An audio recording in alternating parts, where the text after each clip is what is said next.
किसको कुछ समझ आता उससे पहले ही एक गोली सीधे जाकर उस बूढ़ी डायन की पेट के बीच लगती है। उसके घाव में जैसे आग लग जाती है और वो रफ्तार से भरने लगता है। अचानक उसके मुंह से हजारों मीटर लंबी चीखें निकलती हैं और वो दांत नुचाकर सीधा हमला करती है। मामला समझने से पहले ही वॉरियर अर्जुन तुरंत काबू में करने के लिए आगे बढ़ता है। वो उस पे गोलियां दागता है, लेकिन बूढ़ी डायन चीते की फुर्ती से बच जाती है। जब उसकी ताकत देखी तो वॉरियर ने उसकी कमर पकड़कर उसे दीवार की तरफ धकेलना चाहा ताकि उस पर काबू पाया जा सके, लेकिन बूढ़ी डायन ने चालाकी से दीवार से टेक ली और सीधा कैंची किक मार दी। वॉरियर जमीन पर गिर गया। फिर बूढ़ी डायन बिजली की रफ्तार से झुकी, पलटी और घूमते हुए एक ऐसी किक मारी कि वॉरियर अर्जुन दीवार फाड़ते हुए दूर जा गिरा। डायन फिर से चीखे मारती हुए अर्जुन की तरफ दौड़ती है और दोनों में भयानक जंग छिड़ जाती है। इस बार वॉरियर ने उसके गले को पकड़कर 2 बार कमर मरोड़ दी। बूढ़ी डायन इतनी फ्लेक्सिबल कि जिम्नास्ट वाले शर्मा जाए, लेकिन डायन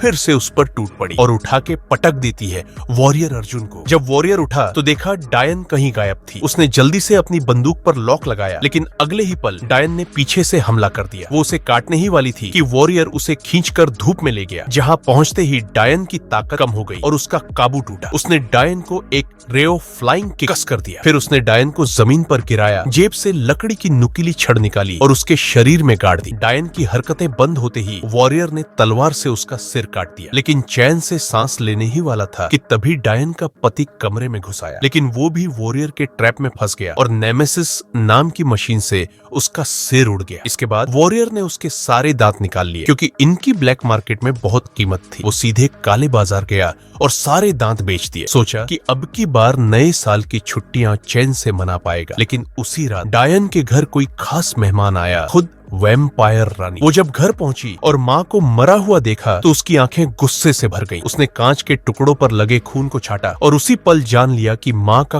कातिल कौन है। रानी सीधे ब्लैक मार्केट के मालिक के पास गई। वो कुछ समझ पाता उससे पहले ही उसका हाथ टेबल से चिपका दिया गया। मालिक हैरान था, वैम्पायर दिन में कैसे आ सकती है, पर रानी ने कोई जवाब नहीं दिया। सीधे उसके मुंह से वॉरियर का ठिकाना निकलवा लिया। उधर वॉरियर बेखबर था। उसने तो अभी अपनी बीवी और बेटी को वापस घर बुलाया था, लेकिन रानी पहले से ही वहाँ इंतजार कर रही थी। उसने वॉरियर को बेहोश कर दिया और उसकी बीवी बच्ची को उठा ले गई। वॉरियर जब होश में आया तो घर खाली था और उसका साथी भी अब वैम्पायर बन चुका था। उसे समझ आ गया कि उसकी फैमिली खतरे में है। वो तुरंत अपने साथियों के साथ पड़ोसी के घर पहुंचा, जो खुद एक वैम्पायर थी। उसने लड़की से पूछताछ शुरू की, पर लड़की चुई ने बताया कि वो एक अच्छी वैम्पायर है, कभी किसी इंसान को नहीं काटा, भूख लगती है तो पैसे से खून खरीदती है। जब उसे वॉरियर की कहानी पता चला तो उसने मदद करने की ठानी। उसने एक राज भी खोला।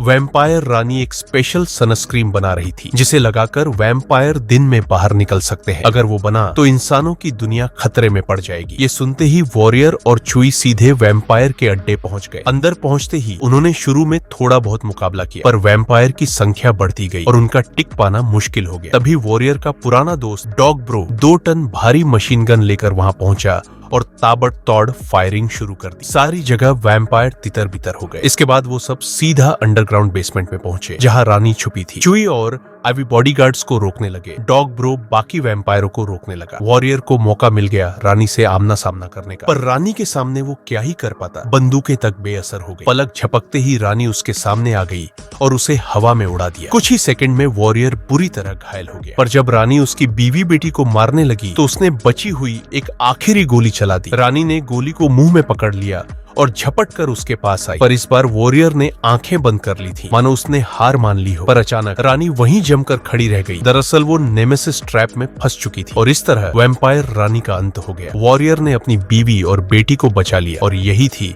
इस फिल्म की पूरी कहानी। अगर आपको यह कहानी पसंद आई तो ऐसे ही और मजेदार किस्से सुनने के लिए अभी सब्सक्राइब बटन दबाइए और घंटी वाला आइकॉन भी जरूर दबा दे, ताकि कोई कहानी मिस न हो।